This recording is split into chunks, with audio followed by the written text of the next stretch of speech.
खबर बुलंदशहर से, जहां पर दिल दहला देने वाली एक घटना हुई। यहां तेज गाड़ी चलाने को लेकर हुए विवाद के बाद तेज रफ्तार थार ने 4 लोगों को कुचल दिया। इस वारदात में एक बुजुर्ग महिला की मौत हो गई, 3 लोग जख्मी हैं।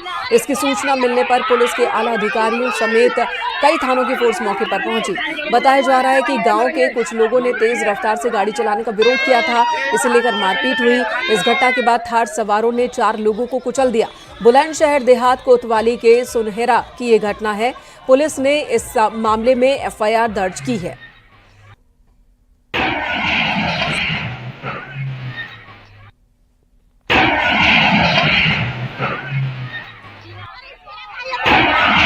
तो तस्वीरें आपके सामने हैं। प्रशांत हमारे सहयोगी इस वक्त हमारे साथ मौजूद है। प्रशांत, थार चलाने वाले क्या इस इलाके के रहने वाले थे, और इस मामले में अब तक क्या कार्रवाई हुई है, क्या गिरफ्तार किए गए हैं वो? बिल्कुल, देखिए, बुलंदशहर का थाना कोतवाली देहात का गांव सुनहरा है, जहां एक दलित परिवार को थार का तेज रफ्तार से चलाना, विरोध करना महंगा पड़ गया। बताया गया है कि ये थार सवार इसी गांव के रहने वाले हैं और ये दलित परिवार है। ये परिवार लगातार तेज रफ्तार का विरोध किया करता था, क्योंकि गांव में बच्चे भी सड़कों पर खेलते हैं। खेलते समय जो है ये तेज रफ्तार से थार को हमेशा गांव से निकाल कर ले जाया करते थे, जिसका विरोध करने पर पूरे परिवार के ऊपर गाड़ी चढ़ा दी गई, जिसमें एक शीला देवी नाम की महिला की मौके पर ही मौत हो गई, जबकि 3 लोग अभी जिंदगी और मौत के बीच जूझ रहे हैं, जिनका अस्पताल में उपचार जारी है। वहीं पुलिस का कहना है कि जल्द आरोपियों को गिरफ्तार कर लिया जाएगा। पूरे मामले में एसपी सिटी शंकर प्रसाद ने बताया है कि फिलहाल धारा SC/ST की धाराओं में मुकदमा पंजीकृत कर लिया गया है। बाकी का भी कलेक्ट के तहत भी मुकदमा पंजीकृत हुआ है। तो इस पूरे मामले में गिरफ्तारी का प्रयास पुलिस का जारी है और लगातार जो SSP हैं दिनेश कुमार, उनका साफ तौर पे कहना है कि जल्द आरोपियों को गिरफ्तार कर जेल भेजा जाएगा। प्रशांत, आरोपियों के बारे में, उनके बैकग्राउंड के बारे में और जानकारी मिली है क्या? बिल्कुल, देखिए, ये गांव के दबंग किस्म के व्यक्ति हैं और इनके द्वारा जो है यहाँ से अक्सर गाड़ी को तेज निकाला जाता था। और जैसे गांव में जो गरीब, असहाय, कमजोर जो लोग होते हैं, उनको ये अक्सर परेशान किया करते थे। और आज इन्होंने पूरी हदें पार कर दी। एक दलित परिवार के ऊपर तेज रफ्तार गाड़ी को अपनी को चढ़ाया, बार बार एक के बाद एक टक्कर मारी गई और पूरे परिवार को गाड़ी से कुचलने का प्रयास किया गया, जिसमें एक महिला की मौके पर दर्दनाक मौत भी हो गई। प्रशांत, धन्यवाद इस वक्त पूरी जानकारी देने के लिए। आप इस पूरे मामले पर नजर बनाए रखें कि आगे क्या एक्शन पुलिस की ओर से लिया जाता है। तो दबंग किस्म के ये लोग हैं, 4 लड़के थार में सवार थे, तेज रफ्तार से जा रहे थे, लोगों ने विरोध किया तो लोगों के ऊपर ही चढ़ा दी। दलित परिवार जिसके ऊपर चढ़ा दी, एक बुजुर्ग महिला की मौत हो गई है, कई लोग जख्मी हुए हैं। फिलहाल पुलिस ने कई अलग अलग धाराओं में मुकदमा दर्ज किया है, इनकी तलाश की जा रही है।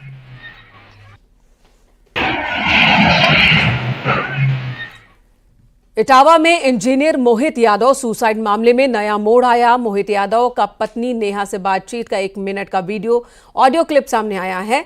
ऐसा माना जा रहा है कि यह कॉल रिकॉर्डिंग उसी दिन की है जिस दिन मोहित ने होटल में फांसी लगाकर खुदकुशी की थी। मोहित और नेहा के बीच क्या बातचीत हुई, आइए आपको सुनवाते हैं।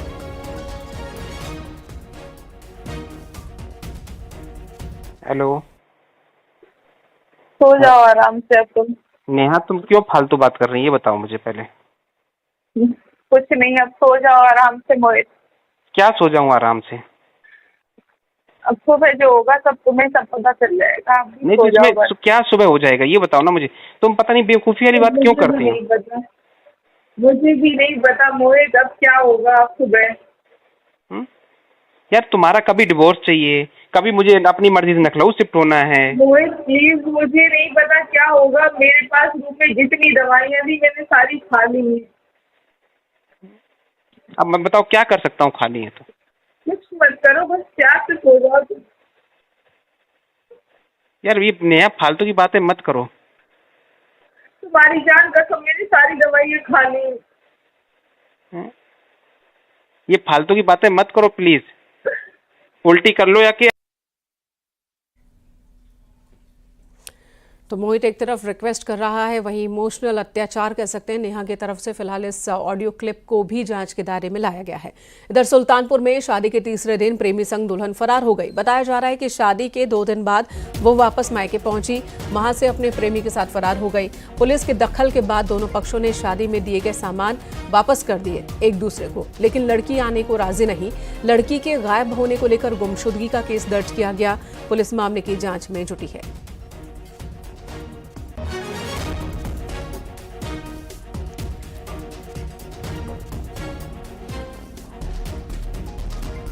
सुल्तानपुर से खबर, शादी के तीसरे दिन ही दुल्हन फरार हो गई। बताया जा रहा है कि दुल्हन शादी के बाद अपने मायके लौटी थी और वहीं से अपने प्रेमी के साथ भाग गई। दोनों परिवारों के बीच विवाद हुआ। पुलिस की मध्यस्थता के बीच दोनों परिवारों ने एक दूसरे से लिया हुआ सामान लौटा दिया, लेकिन लड़की अभी भी अपने घर आने को राजी नहीं है।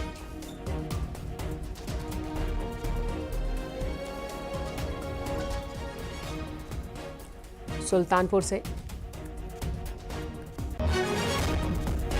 अजीत गिरी हमारे साथ फोन लाइन पर मौजूद है।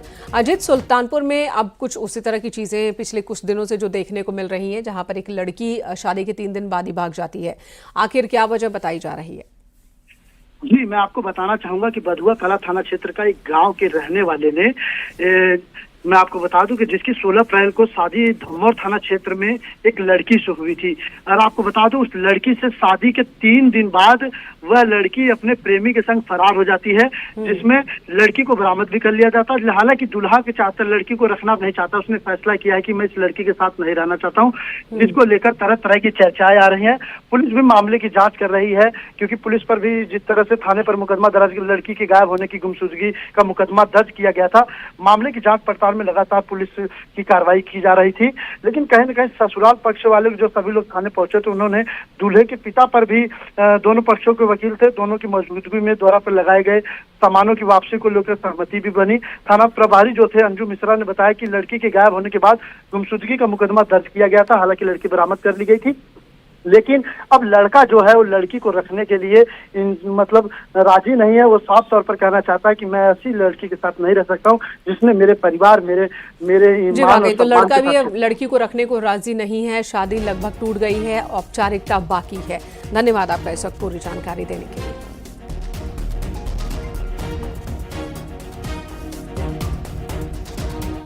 मथुरा में कर्ज से बचने के लिए गुड़ व्यापारी ने अपहरण की झूठी कहानी रची। उसने अपने बेटे की रिहाई के लिए 15 लाख की फिरौती संबंधी मैसेज भिजवाया।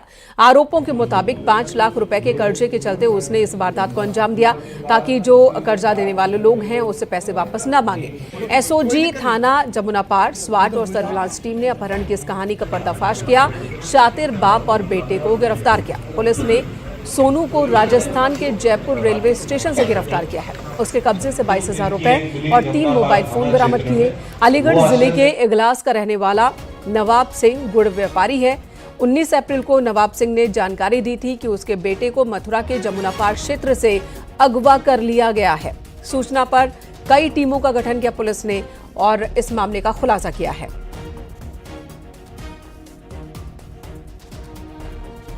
प्रकाश में आई कि इन लोगों ने खुद ये षड्यंत्र के तहत प्लानिंग की थी और कोई भी अपहरण नहीं हुआ था। जिन पर बकाया पैसे थे जिससे उनको ना देने पड़े, उसके लिए इन लोगों ने ये पूरी प्लानिंग करी। जो तथाकथित अपहृत था उसे तथा उसके पिताजी को गिरफ्तार कर लिया गया है। राजस्थान में वो व्यक्ति छुपा हुआ था, जहाँ से उसको पकड़ा गया और उसे न्यायिक अभिरक्षा में भेजा जा रहा है। परिस्थितिजनक साक्ष्य और इनके इकबालिया बयान इत्यादि के आधार पर इन्हें न्यायिक अभिरक्षा में भेजा जा रहा है। अपहरण की झूठी साजिश रचने वाले पिता पुत्र को मथुरा पुलिस ने जयपुर से गिरफ्तार कर लिया है। दरअसल अलीगढ़ के रहने वाले नवाब सिंह ने अपने गांव के कर्जदारों से बचने के लिए अपने बेटे की झूठी अपहरण की कहानी रची और मथुरा से उसका अपहरण होना दर्शाया, जिसके बाद मथुरा पुलिस हरकत में आई और मथुरा पुलिस को उस समय बड़ी सफलता मिली जब बेटे के मोबाइल पर एक नए नंबर से फोन आया, जिसके बाद पुलिस ने उस मोबाइल नंबर को ट्रेस किया, जिसकी लोकेशन जयपुर में मिली। मथुरा पुलिस ने दबिश देते हुए पहले पिता को गिरफ्तार किया और उसकी निशानदेही पर उस बेटे को भी गिरफ्तार कर लिया, जिसके अपहरण की झूठी कहानी रची गई थी। अमेठी में मुर्गी फार्म पर सो रहे युवक की गला काटकर हत्या कर दी गई। पिता की शिकायत पर पुलिस ने 2 नामजद और 2 अज्ञात के खिलाफ केस दर्ज किया। नामजद आरोपियों को गिरफ्तार किया गया है। घटनास्थल से पुलिस ने शराब की बोतलें और बियर की कैन बरामद की है। जामू थाना क्षेत्र के कल्याणपुर इलाके में ये वारदात हुई। पुलिस को 2 अज्ञात आरोपियों की अब भी तलाश है। हमले में युवक गंभीर रूप से घायल हो गया और जिला अस्पताल में इलाज के दौरान उसकी मौत हो गई। पुलिस द्वारा घायल को तत्काल सीएससी पहुंचाया गया, जहां से उसे जिला अस्पताल रेफर किया गया। वहां पर उसकी मृत्यु हो गई। घटनास्थल से शराब की बोतलें व कैन बरामद हुई। मृतक के पिता द्वारा 2 नामित व्यक्तियों विकास यादव व मान सिंह व 2 अज्ञात व्यक्तियों के विरुद्ध हत्या का अभियोग पंजीकृत कराया गया। इसमें दोनों नामजद अभियुक्तों को हिरासत में ले लिया गया है। अग्रिम वैधानिक कार्रवाई की जा रही है। चेन्नई में कपड़े के शोरूम से लाखों की चोरी हुई और इस मामले में एक आरोपी को तमिलनाडु पुलिस ने मथुरा के वृंदावन से गिरफ्तार किया। आरोपों के मुताबिक जुए का कर्ज चुकाने के लिए उसने चोरी की थी।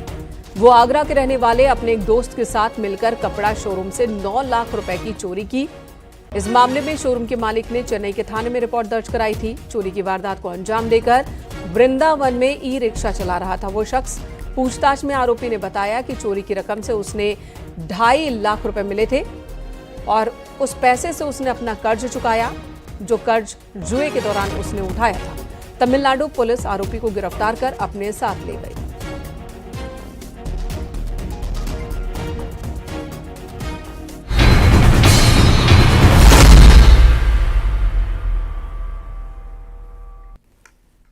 यूपी में बड़ा प्रशासनिक फेरबदल हुआ। 33 आईएएस और 3 आईपीएस अफसरों के तबादले किए गए। वाराणसी के मंडलायुक्त कौशल राज शर्मा को सीएम योगी का सचिव बनाया गया।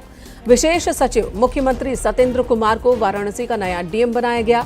वाराणसी के डीएम एस राजलिंगम को मंडल आयुक्त वाराणसी बनाया गया।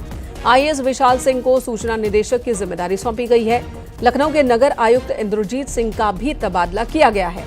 वाराणसी, बरेली, अंबेडकर नगर, आजमगढ़, गाजीपुर, झांसी, महोबा समेत 11 जिलों के डीएम बदले गए हैं।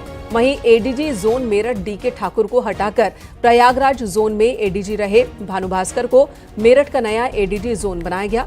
डीके ठाकुर को एडीजी एसएसएफ बनाया गया है।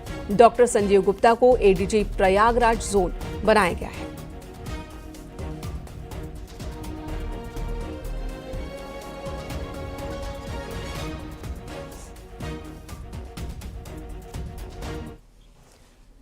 कानपुर में बीजेपी ने प्रबुद्ध वर्ग सम्मेलन का आयोजन किया। छत्रपति शाहूजी महाराज यूनिवर्सिटी में आयोजित कार्यक्रम का बीजेपी के राष्ट्रीय महामंत्री सुनील बंसल मुख्य अतिथि के रूप में शामिल हुए। कार्यक्रम में बीजेपी प्रदेश अध्यक्ष भूपेंद्र चौधरी, पार्टी के कई एमएलसी और बड़ी तादाद में कार्यकर्ता मौजूद थे।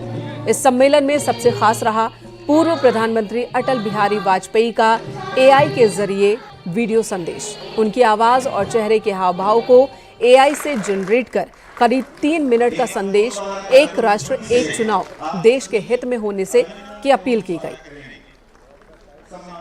पार्टी के राष्ट्रीय महामंत्री सुनील बंसल ने बताया कि एक राष्ट्र एक चुनाव होने से देश की आर्थिक विकास को गति मिलेगी। क्यों फायदेमंद है और क्यों लाया जाना चाहिए, इस पर चर्चा। के माध्यम से आप सबके समक्ष पुनः उपस्थित हुआ। विश्वविद्यालय द्वारा मुझे एक राष्ट्र एक चुनाव पर बोलने का निमंत्रण प्राप्त हुआ है। शिक्षा, व्यवसाय, तकनीक एवं विभिन्न क्षेत्रों में क्रांतिशील है। ऐसी परिस्थिति में मैं इस देश के नागरिकों को उनके उत्तरदायित्वों का स्मरण कराना चाहता हूँ। देश की आज की वर्तमान आवश्यकता है कि एक साथ लोकसभा और विधानसभा के चुनाव हो। उसको लेकर के पूरे देश में एक जन अभियान हम लोगों ने शुरू किया है। जनता के बीच में जा रहे हैं, चर्चा होगी, सबके सुझाव सजेशन जॉइंट पार्लियामेंट्री कमेटी लेगी। उसके बाद में फिर नया बिल बनेगा जब चर्चा होगी।